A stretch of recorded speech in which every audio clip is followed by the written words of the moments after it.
Gravando. Ah, muito bem. Bom dia, pessoal. Hoje eu vou falar para vocês sobre próstata, tá? É um assunto que eu gosto muito. E eu resolvi falar de uma forma mais focada em termos de histologia, achados em laudos histológicos, para vocês compreenderem o que vocês vão ler depois. Então, eu vou passar rapidamente por hiperplasia e vou me focar em adenocarcinoma e em imunistoquímica, tá? Então, assim, vocês sabem que a próstata, ela é uma glândula que todo mundo diz que ela parece uma noz, porque, né, ela é pequenininha, tem aquele formato, pesa em torno de 20 gramas, ela contém glândulas, contém um estroma com tecido conjuntivo e tecido muscular, tá? E a função seria produzir uma secreção que vai atuar também no constituinte do sêmen, certo? E como ela tem as fibras musculares, então quando se contrai, ela ajuda, especialmente durante a ejaculação, como eu coloquei aqui. Então, ela é um órgão muito importante masculino, tá? Tem várias patologias, tem prostatite, prostatites, né? Inclusive granulomatosa, com granuloma que a gente tem que pesquisar, bacilos e fungos. Mas o que mais a gente ouve falar é na hiperplasia prostática benigna e no adenocarcinoma da próstata. Então, a hiperplasia prostática, o que que é? É um aumento, né? Hiperplasia já está dizendo, é um aumento de volume do órgão que acontece também por divisão celular, ou seja, tem aumento de glândulas, tem aumento de estroma e glândulas. Em algumas ocasiões a gente vê somente o aumento do estroma, daquela parte de tecido conjuntivo e muscular, certo? Às vezes, muita glândula cisticamente dilatada, certo? E o que que isso vai fazer para nós, né? Isso causa uma obstrução geralmente na uretra. E se consegue caçar logo, porque o paciente tem sintoma, como ela aparece mais na zona central, a hiperplasia, o adenocarcinoma é mais em zona periférica, então o adenocarcinoma custa um pouco mais a dar sintomas, a hiperplasia ao contrário, o paciente começa a ter os sintomas obstrutivos e aí a gente se dá conta, bom, né, ele tem polaciúria, né, tem um jatinho fraco, essas coisas, tá? Então a gente consegue pegar a hiperplasia e se sabe que uma boa parte dos homens acaba desenvolvendo hiperplasia com a idade. Ela não é tão comum abaixo dos 50 anos, 40 anos, mas ela também acontece nessa idade. Então, a gente tem na próstata receptores, vocês sabem que, né, existem nos tecidos receptores. E aí, esses receptores, eles são sensíveis ao estímulo pelo estrogênio e pela testosterona. E tem que ter um equilíbrio nesse hormônio, certo?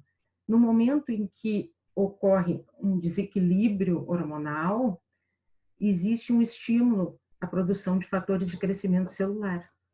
E com isso aumenta o tamanho da glândula, tá?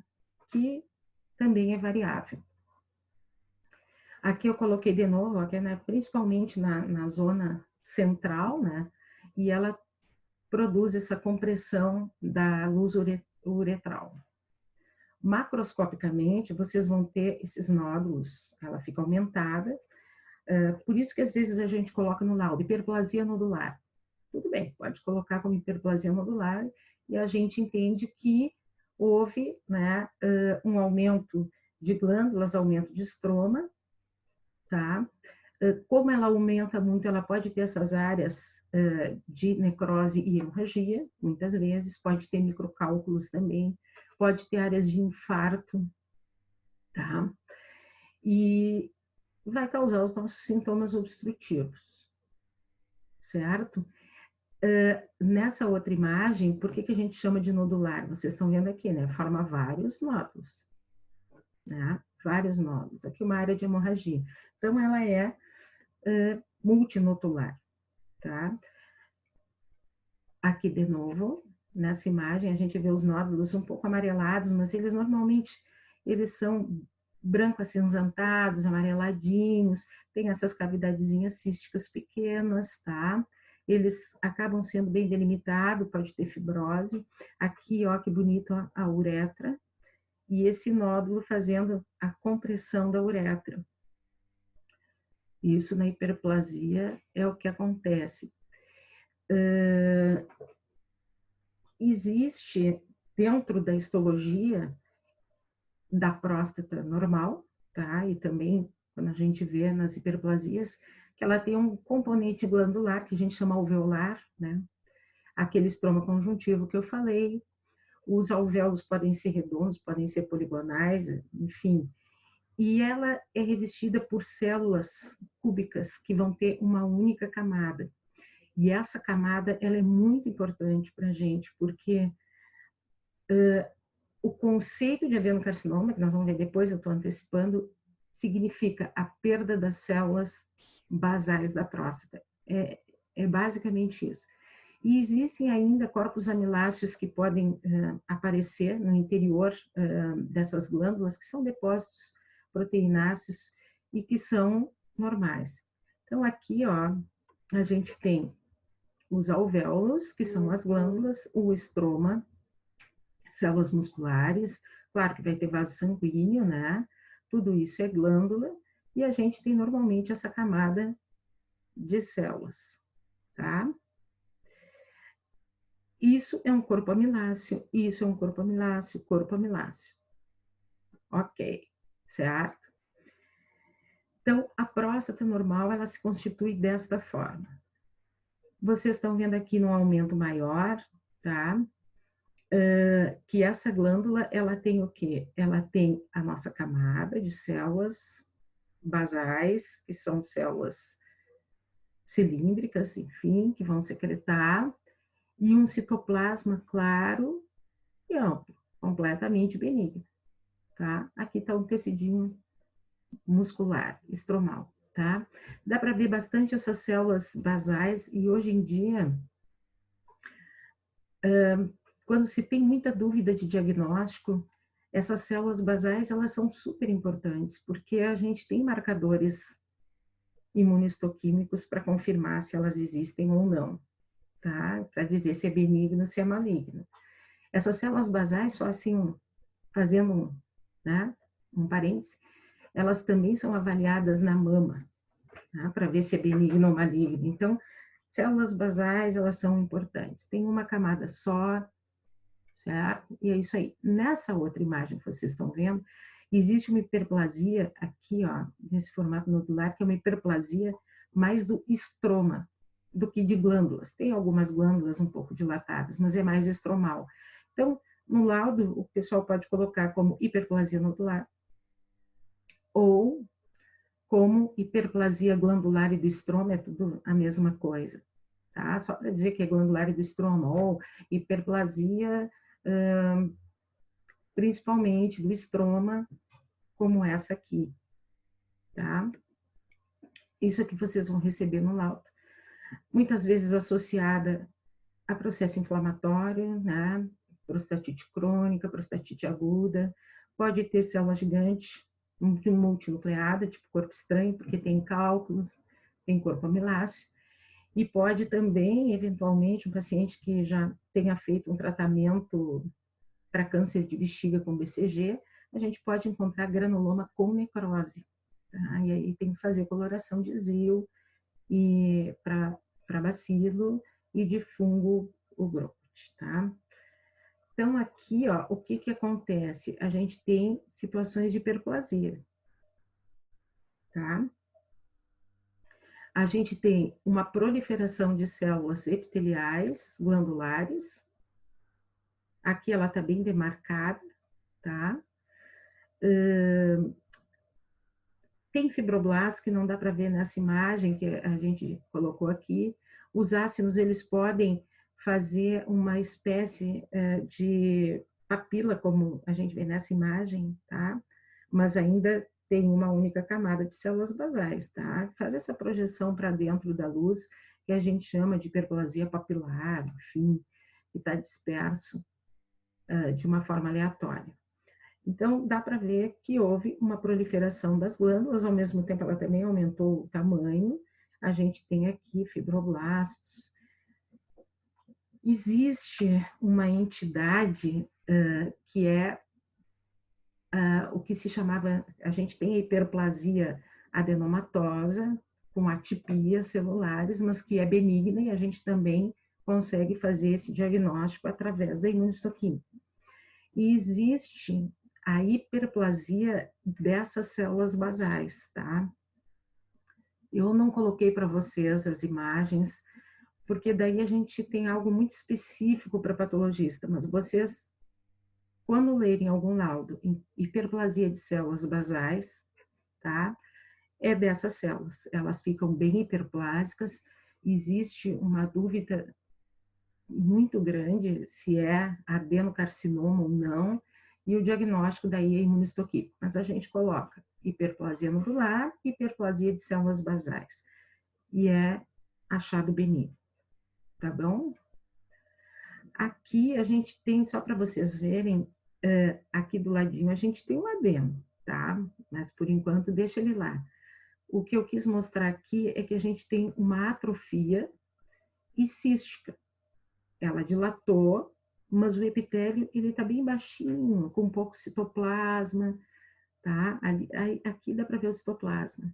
E as células basais, mas as glândulas elas estão dilatadas. Então é outro diagnóstico. A gente pode dizer que ela tem ácidos com atrofia cística. E é isso que vocês vão ver aqui, presença de atrofia cística associada a hiperplasia nodular ou não. Enfim, é um achado completamente benigno. E a atrofia sempre aparece quando a gente está ficando mais velho, tudo vai atrofiando, né? É sinal de velhice. Complicações da hiperplasia.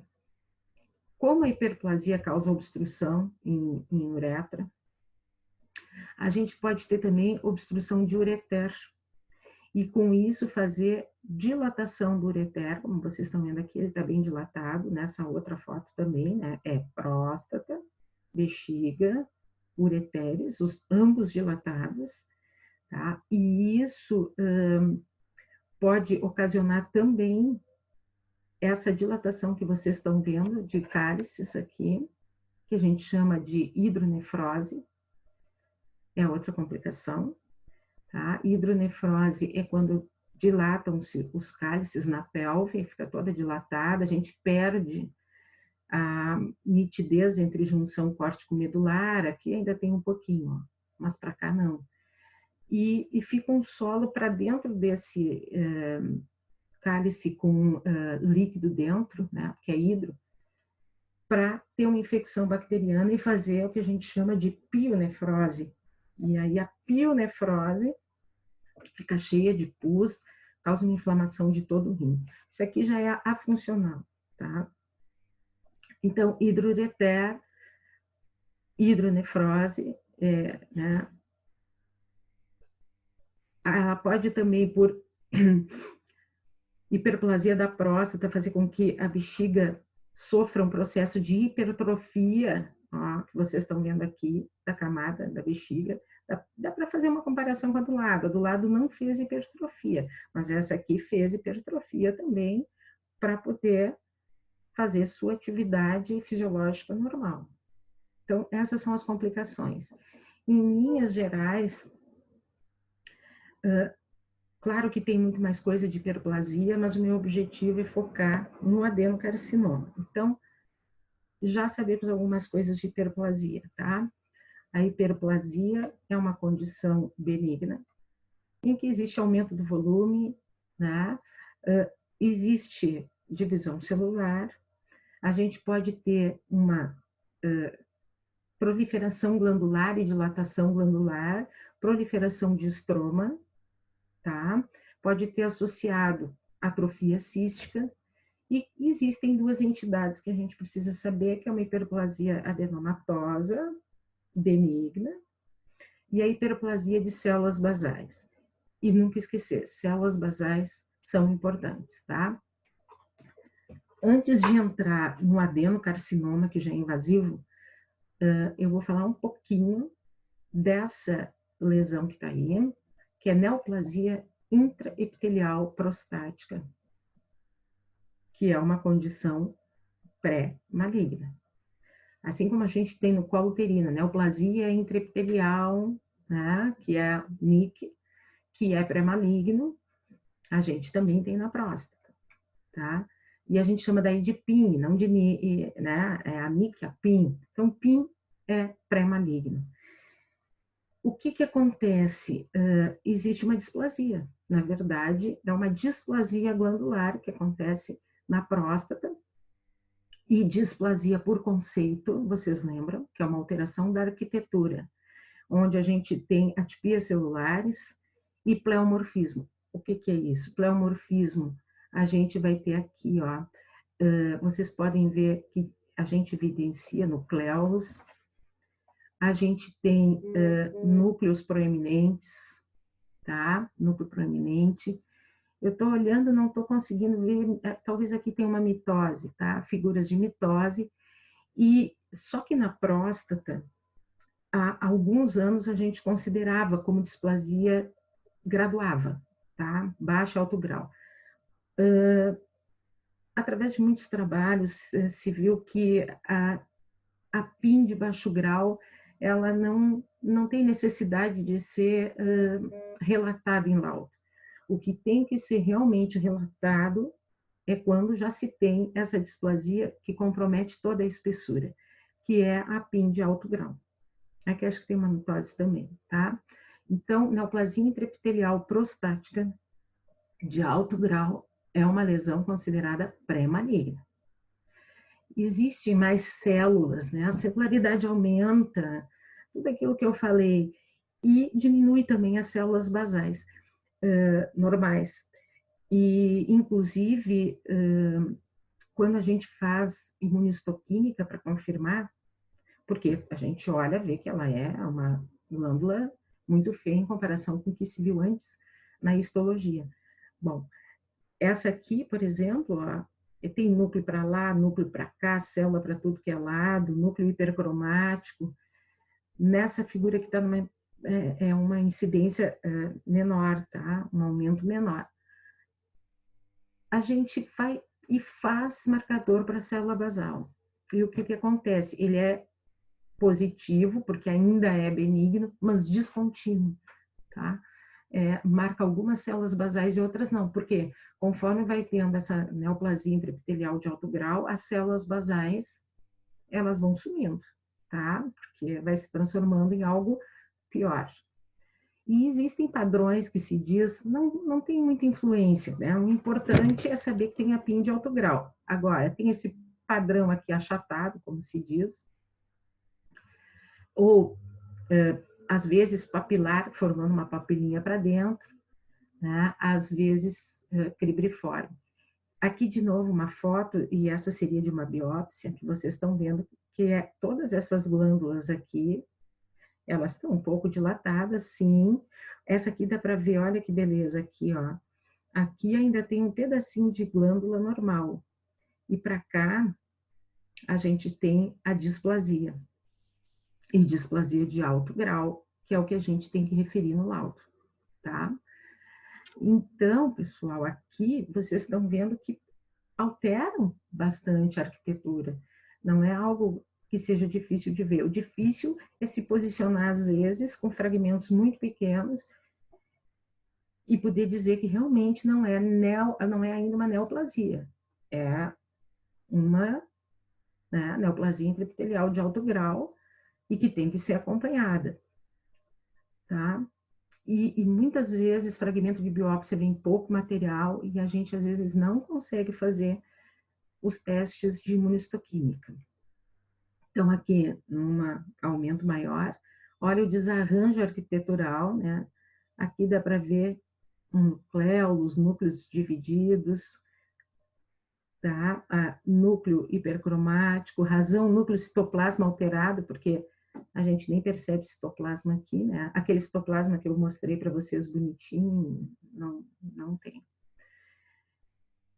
Então, falei em neoplasia intraepitelial de alto grau, é para vocês, clínicos, pensarem, bom, esse paciente pode ter um câncer em algum lugar nessa próstata.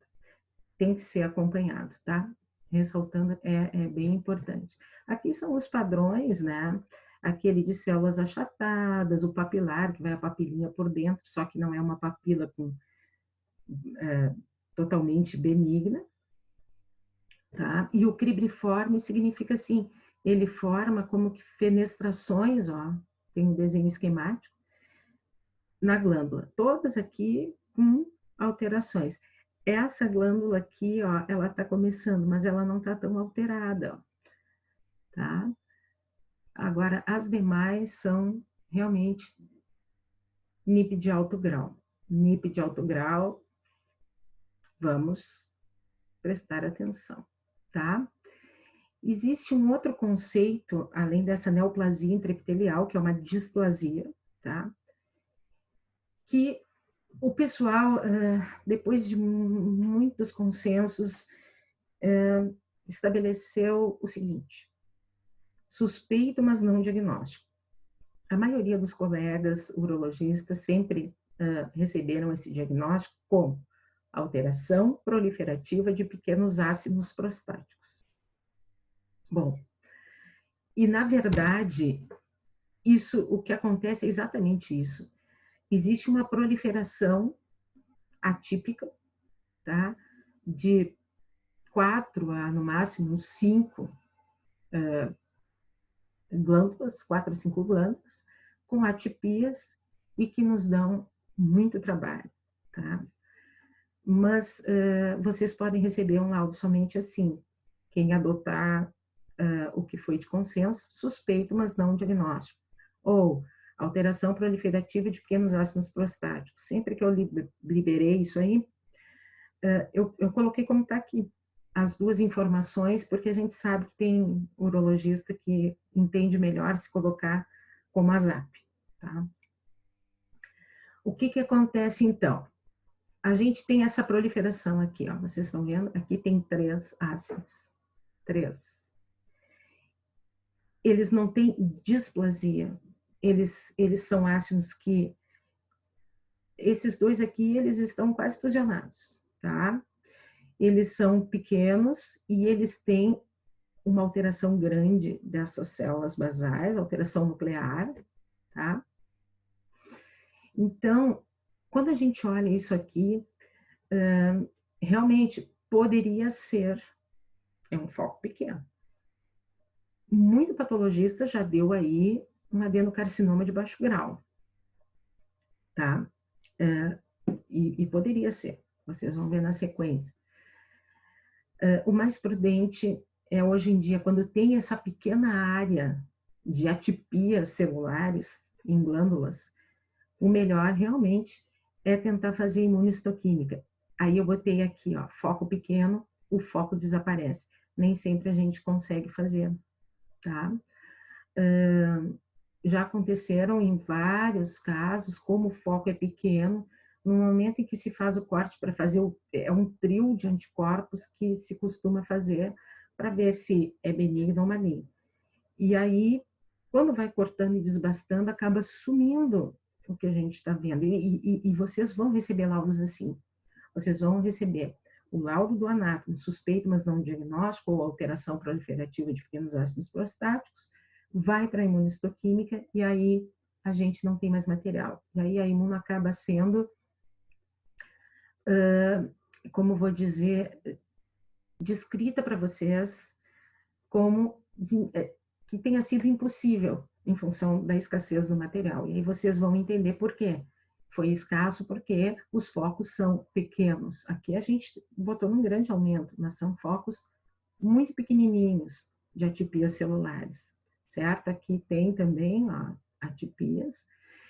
E aí a gente acaba colocando isso no laudo. Não foi possível realizar imunistoquímica em função de ter perdido o foco em múltiplos cortes seriados. E isso vai dar no laudo, tá? Outra coisa que pode acontecer também, a gente fazer a imunistoquímica dessa área e não fechar o resultado. E a gente continuar tendo que colocar como proliferação atípica ainda da imunistoquímica, porque não teve o esperado, tá? É claro que o dado histológico, ele é, assim, muito importante. A imunoajuda, tá? Mas a histologia, ela é muito importante na próstata. Aqui bem de perto, um WhatsApp para vocês, olha só que glândula louca, tá? A gente tem um núcleo aumentado, hipercromático, dá para ver nucleolo, certo? Várias atipias, e é um foco. Tem essa glândula, talvez essa. Mas eu já fiz, por exemplo, diagnóstico de próstata de adeno com 3 glândulas. Mas aí é diferente, tá? E também a gente se calça da imunistoquímica. Mas isso aqui é o nosso WhatsApp. De novo aqui, ó. Olha que bonitinho. 1, 2, talvez 3, enfim. Que foquinho, hein? Essa tá fusionada. Isso aqui é uma dúvida. Gera uma dúvida muito grande. Olha o que eu botei aqui, ó. Onde eu retirei, né? O paciente tinha um PSA de 4,5 miligramas por ml. O toque retal e a eco foram normais. Tinha esse foco suspeito, mas não diagnóstico. Para alguns, poderia ser o diagnóstico de adeno, tá? E às vezes, quando o paciente, ele vai ser acompanhado quando tem esse diagnóstico, né? E quando se refaz a biópsia, de repente a gente consegue ter um número maior de glândulas e fechar o diagnóstico do adenocarcinoma. E aí, finalmente, chegamos na lesão invasiva, que é o adenocarcinoma da próstata. Não esquecendo que existe a neoplasia intraepitelial prostática, que é pré-maligna, e o ASAP, que é uma alteração proliferativa atípica de pequenos ácidos focos, tá? Que também são suspeitos e que também tem que ser avaliados, porque em alguma outra área a gente pode ter um adenocarcinoma. Então, adenocarcinoma é uma neoplasia maligna com origem, se vocês lembram da pato geral, a adenocarcinoma, carcinoma, é uma neoplasia maligna, adeno, com origem em glândulas, tá? No final, eu coloquei algumas coisas de biologia molecular, tá? Mas, enfim, existem várias causas, tá? Androgênios, por exemplo, a gente já falou que existem receptores de superfície e a neoplasia também emite esses receptores, né? Os androgênios, eles se acoplam aos receptores e eles vão fazer síntese de DNA e vão promover a divisão celular, tá? Eles liberam os fatores de crescimento que atuam no proto-oncogene. E a carcinogênese é quando realmente não existe mais esse controle. E, claro, vocês sabem que na carcinogênese a gente tem a primeira mutação, né? Primeira mutação. Mas a gente precisa de uma segunda mutação.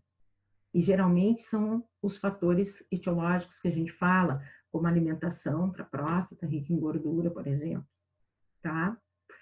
Aí vem esses fatores que vão promover ainda mais a divisão celular. E aí vão se adicionar os danos genéticos, que a gente vai ver lá no final os genes, tá? Tem alguns genes envolvidos já na próstata, que já foram identificados. O P53 é um gene supressor, mas a gente sabe que esse P53 ele é o principal gene supressor mutado em todas as neoplasias, tá? Depois lá embaixo a gente vai ver que tem o PTEN, tá? O próprio gene RA, né, do androgênio. Então, existe isso. Existe uma mutação inicial, tá, da célula, e existem os fatores etiológicos e as mutações genéticas, tá, que são bem importantes. Inclusive, são importantes essas mutações, porque, como a gente sabe que eles têm receptores de superfície, existem terapias que podem ser usadas para ocupar esses receptores e impedir que esses fatores etiológicos estimulem o crescimento, tá? Muito importante. Então, na próstata, rapidamente, tá? Sinais e sintomas a gente sabe que são inespecíficos. A localização principal da neoplasia é lobo posterior e é bem periférica, tá? Os sintomas, quando aparecem, são também miccionais, pulaciúria, redução da força calibre do jato urinário, noctúria, hesitação urinária, sensação de né, repressão. Aquela sensação de não conseguir terminar, né, a urina. Em estágios avançados, o que acontece? A próstata faz invasão local, tá? Obstrução de ureter, pode ter metástase, principalmente em ossos, e os linfonodos também são bem importantes. Sintoma neurológico aparece em alguns pacientes que têm metástase cerebral. Bom, a disseminação da próstata é algo importante, porque assim, ó, existe uma disseminação local que é para vesícula seminal, que é outro órgão, tá? Uretra e bexiga, no colo vesical. Essa seria a disseminação local. A disseminação linfática são os linfonodos para onde a próstata drena. Então, a gente tem os obturadores, tá? Os ilíacos, os pré-sacrais e os paraórticos. E quando se faz prostatectomia, o pessoal faz esse esvaziamento, alguns não fazem, a maioria faz, o esvaziamento das regiões obturadoras, das ilíacas, para a gente também fazer avaliação de linfonodos. E a hematogênica é osso, fígado, adrenal, pulmão, pleura, rim. Tá? Aqui é um exemplo de uma cintila, né, que tem hipercaptação em osso. O rastreamento, toque retal, dosagem de PSA, seria, digamos que, anual. Mas existem alguns critérios, tá? Se faz anualmente em pacientes que têm mais de 50 anos e que se imagina que ele vai ter mais tempo de vida. Então, em pacientes com mais de, tem que arrumar meu cabelinho, né? De 45 anos, que sejam da raça negra, que a gente sabe que dá mais câncer de próstata em raça negra, ou que tenham parentes em primeiro grau com doença antes dos 65 anos, tá? Ou a partir dos 40, para quando se sabe que o familiar teve câncer de próstata. Então, existe uma limitação também no toque, tá? As limitações dos métodos são importantes. No toque, olha aqui, é feito pelo reto, a próstata, tá? E o que acontece? A gente toca a parte posterior, certo? A gente não consegue a anterior por causa da bexiga e nem as laterais. E isso escapa do dedo. Claro que o adeno é mais frequente posterior. Então, se subentende que vai se conseguir pegar por ali, mas também tem essa limitação. E o PSA tem outra limitação, porque ele tem um aumento nas prostatites e também em pacientes que têm hiperplasia. Teve uma vez que a gente recebeu um laudo do paciente que tinha um PSA, se não me engano, era de 20, era algo assim, E o pessoal, não, isso tem que ser um adeno. Mas não era adeno, era uma prostatite, tá? Uma prostatite bem forte, bem extensa, crônica, com agudização. Então, esse PSA ele também tem a limitação, mas esses são os métodos de rastreio. Não adianta, a gente precisa. E quando que se faz biópsia? Quando o toque está alterado, ou quando o PSA está acima de 4, ou acima de 2 em pacientes até 55 anos. Isso aqui é um pouco relativo, porque, na verdade, o valor de corte, né, principal é 2,5, tá? Mas, tá aí. A rebiópsia, quando que acontece? A gente fez, a biópsia foi negativa. Quando o PSA continua elevado, quando tem a nossa neoplasia intraepitelial prostática, quando tem o nosso ASAP, ou, né, suspeito, mas não diagnóstico, e se vai tentando até a terceira biópsia, depois dá um tempo, tá? Mas é mais ou menos por aí. Como que tem que ser a biópsia? A biópsia é feita por agulha, guiada por eco.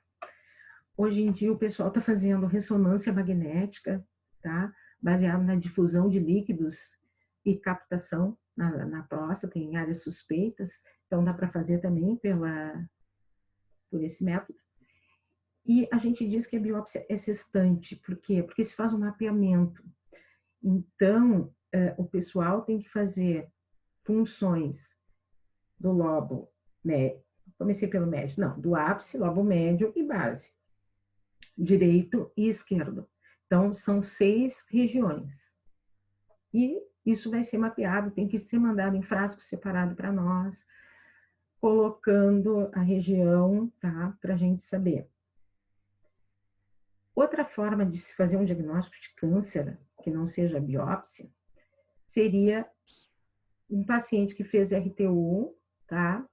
E ele tem um carcinoma, de repente, ele fez RTU por hiperplasia da próstata, porque quando a hiperplasia ela está causando muito sintoma, se faz uma RTU, né? Se raspa a próstata, tira fragmentos. Quando ela é muito grande, pode fazer a prostatectomia aberta, né? O pessoal faz uma incisão, tipo de cesárea, e tira um pedaço da próstata para aliviar sintomas. Então, nesse caso, pode ter uma baita hiperplasia e a gente achar uma pequena área que a gente chama de carcinoma incidental. Ou pode fazer um diagnóstico já de uma forma bem às avessas, pela metástase. Tem uma metástase, a gente vai ver onde é próstata, tá? Também a metástase se usa marcadores para ver o sítio. Ou o paciente tem uma massa retal, a gente não sabe se veio do reto, porque lesões de próstata podem invadir o reto e vice-versa, né? O reto está em contato. Então, pode ser uma massa retal, a gente vai investigar e, na verdade, é próstata. Isso já me aconteceu. Certo? E nós, patologistas, o que temos que fazer? Seguinte, a gente recebe os fragmentos de vocês, que estão aqui embaixo, a representatividade. Vocês têm que ter fragmentos bons, fragmentos com menos de 0,5 não servem para nada, tá? E a gente precisa ter esses fragmentos, certo? A gente acaba fazendo de 8 a 12 num total. E aí, nós patologistas vamos olhar e vamos ter que ver ou o percentual de neoplasias num determinado fragmento ou a medida linear em milímetros, tá? Confesso que eu sempre coloco a medida linear. Eu boto em cada fragmento que tem adeno, que aí o médico sabe, tem adeno em um de 2 fragmentos do ápice direito. Medida da neoplasia, tantos milímetros de extensão. Tá? A gente tem que fazer isso, dizer em quantos fragmentos, depois vocês vão ver por quê, em quantos fragmentos tem neoplasia e a extensão em cada um dos fragmentos. Ou dá um percentual de extensão, mais ou menos, e aí é algo um pouco mais subjetivo. Tá? Então, aqui, ó, o material, de novo, de 8 a 12 fragmentos, 2 de cada localização, pelo menos. Todos devem ser enviados separadamente, os frasquinhos rotulados, dizendo de onde veio, ápice direito, tá? Todos em formol, 10% tamponado, tá? Certo? E, claro que aí a área que vai ser biopsiada, ela é uma área que quem vai definir é o ecografista ou quem está fazendo ressonância. A tendência da ressonância é bem grande, viu? De tomar conta aí. Então, eu botei aqui, ó, a quantidade do tumor presente na biópsia por agulha, ela tem uma correlação com estadiamento patológico e margens cirúrgicas, tá? Então, a quantidade é importante para o cirurgião. E também tem correlação com sobrevida livre de recorrência, depois da prostatectomia radical ou depois da radioterapia. Por isso que é importante o patologista fornecer para vocês a medida da neoplasia em cada fragmento de cada localização, tá? Eu fazia isso. Ótimo, mas tudo bem. Aqui o reto, vocês estão vendo, né? Vem pelo reto. Vamos supor que aqui fosse realmente um nódulo, tá? Vem a agulhinha, pã, e tira os fragmentos para nós, tá? Essa é a agulha, é uma pistolinha. E aqui é uma lâmina já pronta, nossa, a gente recebe os frascos de vocês, se faz um exame macroscópico dizendo quantos fragmentos foram retirados do frasco, a medida do fragmento, isso é um fragmento bom, ó.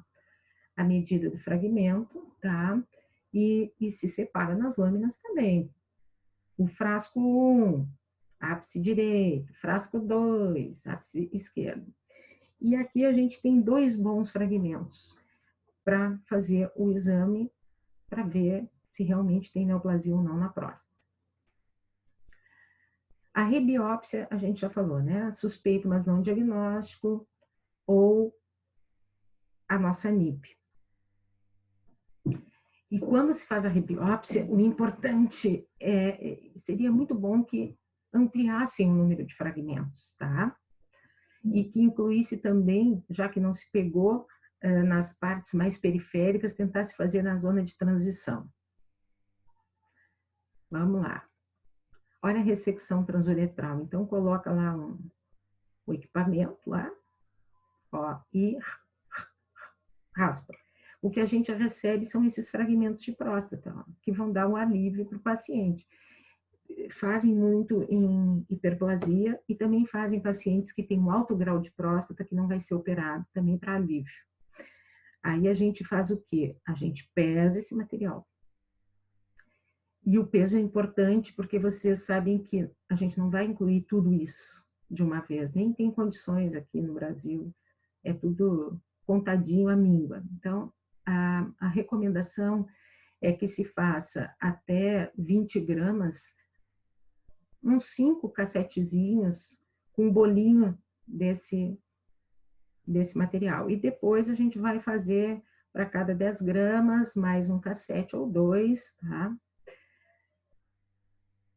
Então, se tem 30 e não 20, a gente faz, ao invés de 5, faz 6 ou 7. E aí a gente tem uma amostragem considerada suficiente para fazer o diagnóstico.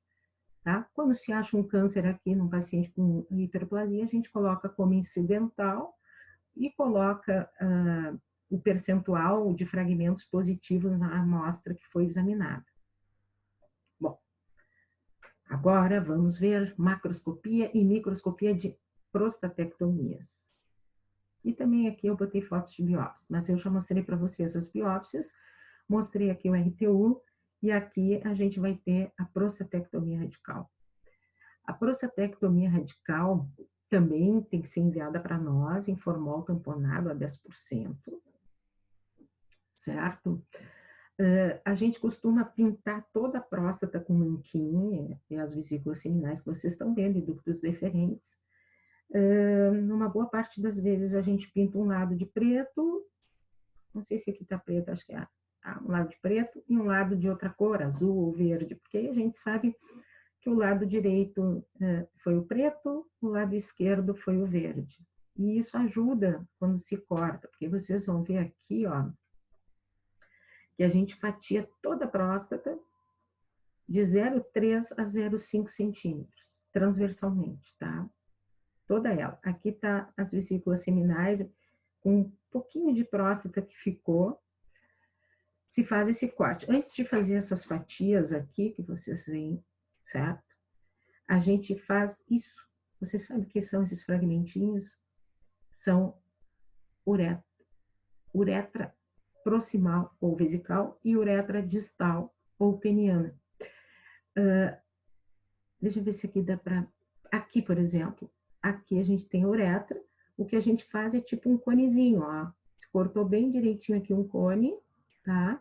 E depois secciona esse cone. Ele tá pintado e isso vai ser a nossa margem uretral proximal ou vesical. Idem, né? Aqui de novo a gente tinha feito um conezinho, ó. E depois fatia, ele fica incluído assim no bloquinho de parafina, dá para ver a tinta. E também se vê a margem uretral peniana. Todas são importantes. As vesículas seminais já tiveram várias recomendações, né? Cortar a transição, cortar parte proximal, média, distal. Por quê? Porque a gente pode ter invasão por continuidade, mas a gente pode ter uma invasão por via linfática e ela está comprometida na ponta. Eu acho melhor, já que ela não é tão grande assim, a gente muitas vezes consegue fazer uma amostragem boa, pegando todas as áreas e incluindo, tá? Porque também é um fator prognóstico bastante sério. E os ductos deferentes também, tá? São analisados. Aqui é uma outra foto de uma prostatectomia, que também foi fatiada, aqui está a uretra, e essa tem um nódulo bem característico, um nódulo amarelado, firme. Esse aí não tem dúvida que é um adeno ali. E aqui que eu me esqueci de dizer para vocês, a gente tem muita dificuldade em identificar o câncer, porque ela continua muitas vezes sendo multinodular, parecida com da hiperplasia, e algumas áreas são mais irregulares, tipo aqui, tá? Mas a gente seleciona, tá? A área que é mais firme, a área mais amarelada ou mais brancacenta, assim, que salte o olho, geralmente é irregular. E geralmente o pessoal bota a medida e eu não acredito muito nas medidas, porque de tanta próstata que eu fiz, são poucas, como essa aqui, que a gente identifica o nódulo e mede.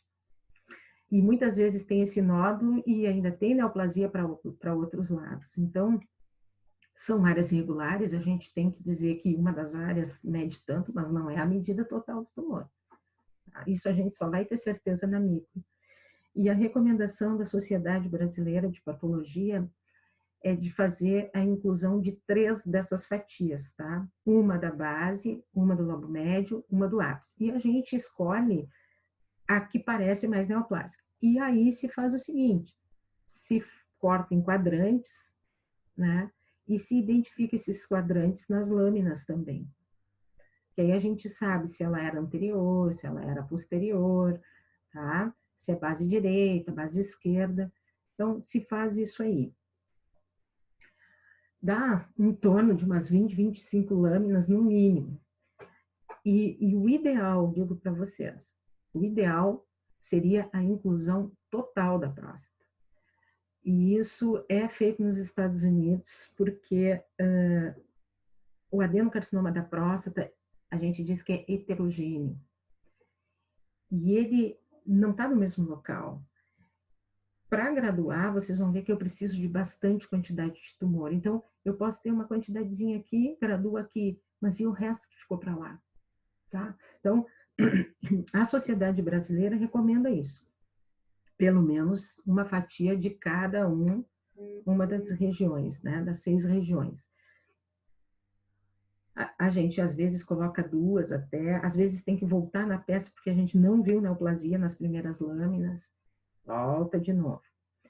Eles têm um micrótomo que dá para colocar inteira a fatia da próstata, então é fácil, mas para a gente aqui é mais difícil.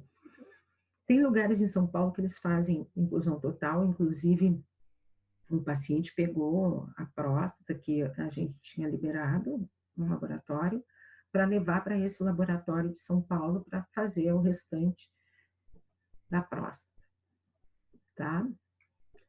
Mas é isso aí, tiveram uma noção. Então, margens vesicais são selecionadas em cone e ducto deferente, vesículas seminais também são importantes.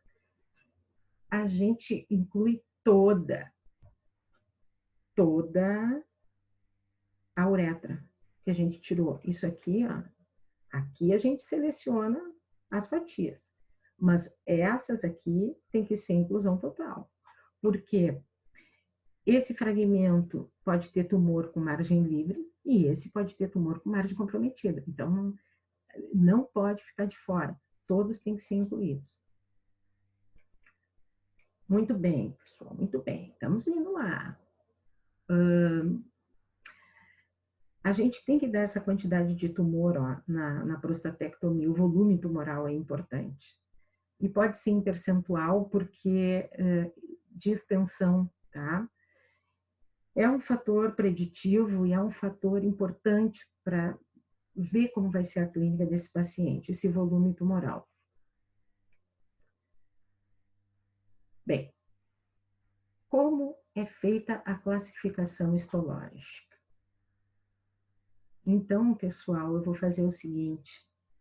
Dizem que é bastante cansativo quando a gente faz o mesmo vídeo e não dá uma pausa. Então, a gente vai fazer uma pausa agora e eu recomeço com a classificação de Gleason, a graduação histológica, tá?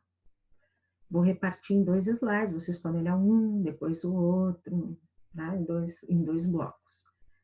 Então, vamos lá, vamos dar uma paradinha.